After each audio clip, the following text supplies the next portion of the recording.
priorités différées alors que leurs priorités concernent des projets peu risqués et à rentabilité immédiate.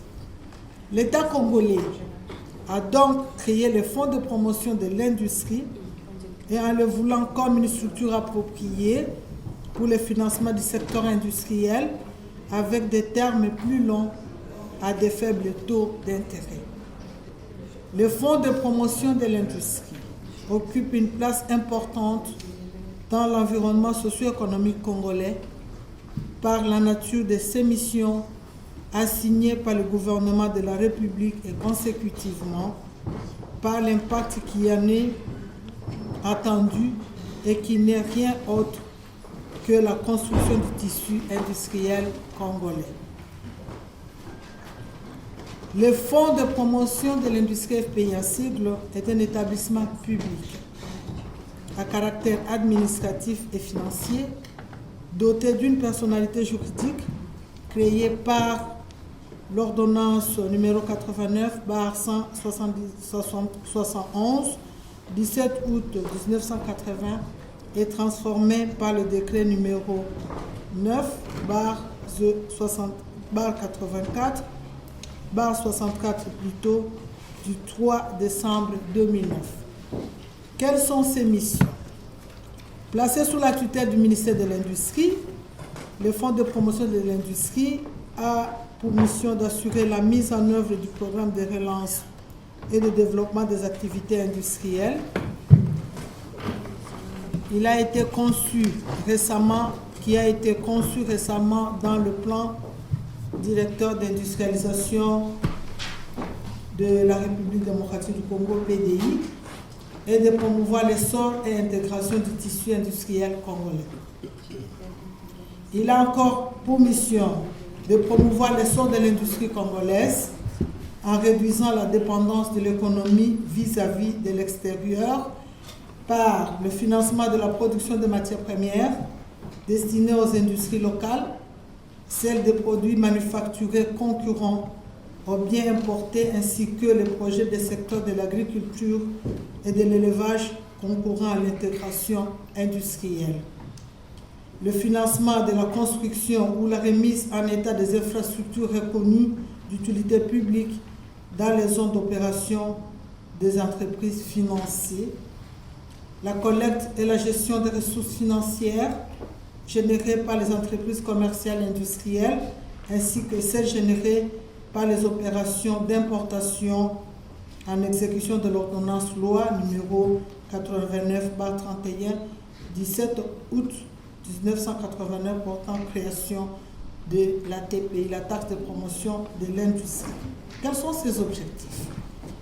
Le Fonds de promotion de l'industrie a comme objectif mettre en place un tissu industriel concourant à la valorisation des ressources locales et permettant de satisfaire des besoins locaux.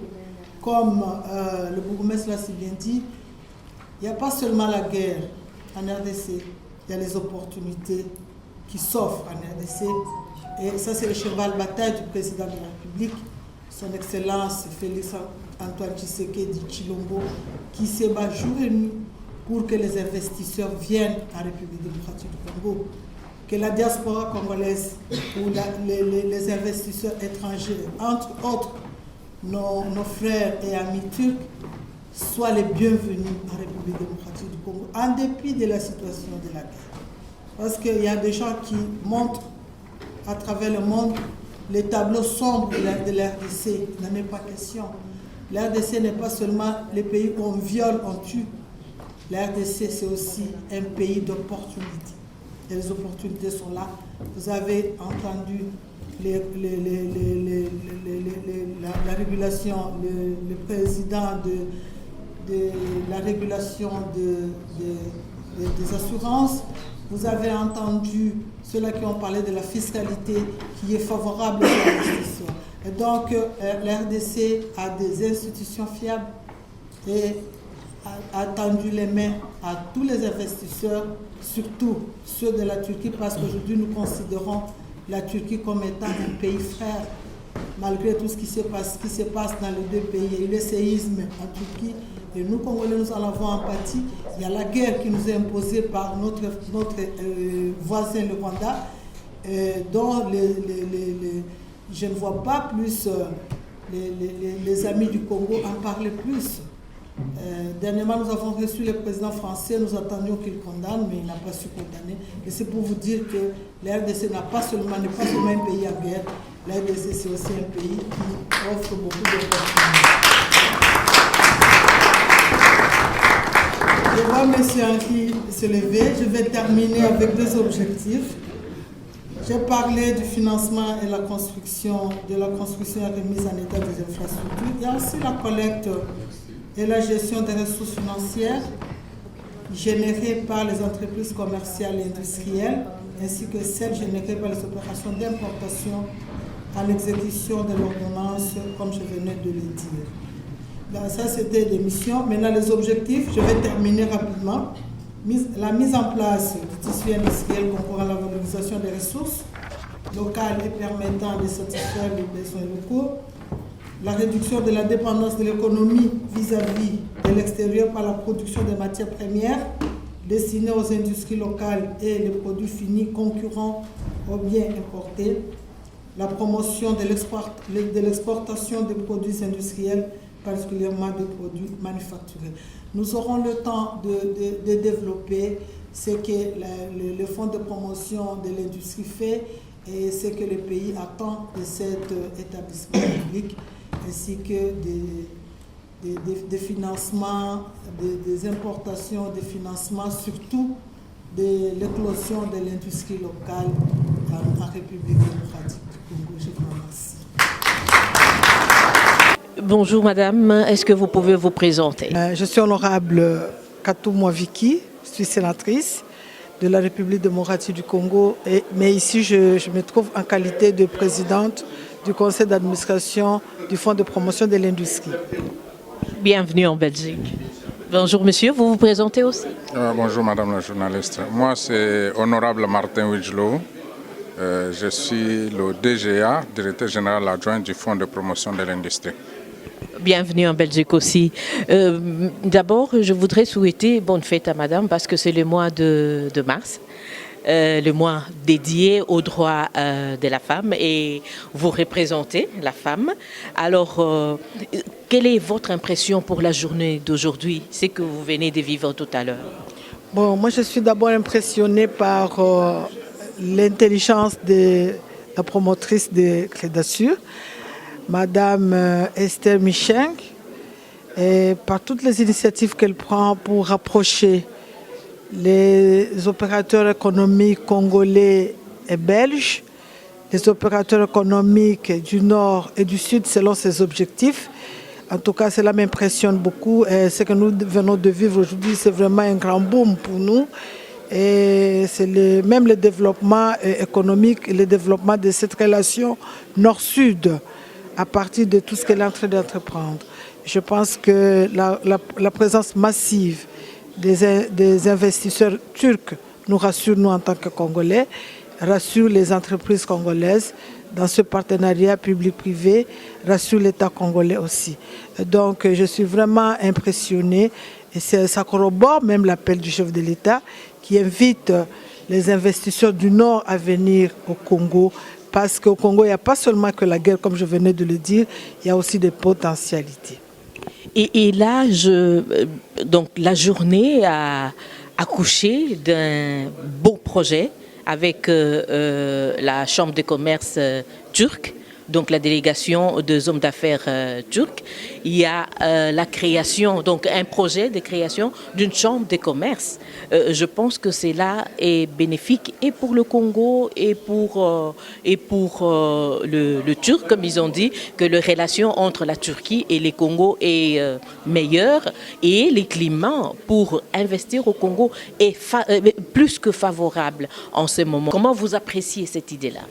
Oui, vous avez suivi les interventions des autorités congolaises qui étaient ici, ceux de la fiscalité, qui ont démontré comment la fiscalité congolaise est favorable aux investissements. L'intervention plutôt celle du président du comité ou de l'agence de régulation des assurances qui était là, le président de l'ARCA, qui a parlé de cette réforme qu'il y a eu dans le cadre des assurances. Et je pense que ces interventions rassurent les partenaires turcs à venir investir au Congo. Et c'est ça même le cheval de bataille du chef de l'État qui veut qu'on ait des conditions favorables pour que les investisseurs viennent au Congo. Et ça va booster l'économie congolaise et ça va aussi diminuer le chômage en République démocratique du Congo. Et une mission économique avec en tête la délégation des hommes d'affaires turcs pour l'année 2024. Qu'est-ce qu'il faudra mettre en place ou faire partir de cette délégation? Comment vous allez vous préparer pour recevoir cette délégation-là, donc cette mission économique? Merci madame. De prime abord, il y a d'abord la structure qui a été convenue ici de créer cette chambre de commerce belgo-turque et congolaise. Cela déjà nous rassure qu'il y aura un partenariat, comme on venait de le dire, win-win. Et nous, en tant que la RDC, la République démocratique du Congo, par l'impulsion donnée par le chef de l'État, dans sa vision globale d'appeler les investisseurs, nous allons nous préparer de notre côté au Congo, comme on venait de le démontrer, que l'arsenal de fiscalité est propice pour des investisseurs. Nous allons nous préparer de sorte qu'on reçoive nos compatriotes, nos amis turcs avec qui nous avons de bonnes relations et de bonnes collaborations, pour les recevoir au Congo et les montrer ce dont la RDC a besoin. La RDC, c'est un vaste chantier. C'est un pays de dimension continentale. Il est un chantier dans tous les domaines. Le domaine énergétique, le domaine textile, le domaine d'industrialisation de beaucoup d'autres matières, notamment en ce qui concerne les produits vivriers, comme aussi les produits ayant trait à la commercialisation. Donc tout est à industrialiser au Congo et nous avons besoin de Turcs puisqu'ils se sont développés en cette matière-là. Vous avez entendu tout à l'heure combien d'entreprises et d'industries qui sont en Turquie. Et cela, nous souhaitons à ce que ces partenaires viennent aussi investir dans notre pays, en particulier dans le domaine d'industrialisation. Et madame, juste la dernière petite question. Ça a deux volets. Donc, il y a des hommes d'affaires de la diaspora qui sont rentrés au Congo il y a 2-3 ans de cela pour répondre à l'appel du chef de l'État. Mais quand ils sont arrivés sur place, il y a plusieurs qui étaient déçus, qui sont rentrés déçus parce qu'ils n'avaient pas la bonne information, ils ne savaient pas quelle porte frapper pour pouvoir commencer les investissements au Congo. Qu'est-ce que vous répondez à cela? Oui, vous venez d'ailleurs de répondre à la question vous-même, madame. Ils ont frappé à la mauvaise porte. Les officiels congolais sont là. Si ces investisseurs vont nous suivre à travers cette émission, ils n'ont qu'à rencontrer les vrais partenaires. Ici, à ma gauche, vous avez le directeur général adjoint du Fonds de promotion de l'industrie. C'est la porte appropriée à laquelle ces investisseurs doivent passer pour investir. Il y a, je crois, demain ou après-demain, le directeur général de l'Agence nationale des investissements qui va venir. C'est la porte à travers laquelle il faut frapper. Et donc je crois que ceux-là qui ont été déçus n'ont pas frappé à la bonne porte. Les établissements sont là, les sociétés sont là avec des responsables adéquats auxquels ils doivent s'exprimer ou apporter leurs desiderata. Et donc, ce n'est pas que ce que nous disons est utopique, c'est une réalité La porte est ouverte aux investisseurs en République démocratique du Congo. Les conditions sont aussi favorables. Et s'ils trouvent que les conditions ne sont pas favorables, c'est question de discuter sur la table, mettre les questions sur la table et voir comment discuter et trouver des solutions. Merci beaucoup. Comme quoi, il faut aller à la pêche à la bonne information. C'est comme je dis toujours que investir, c'est avoir la bonne information. Merci.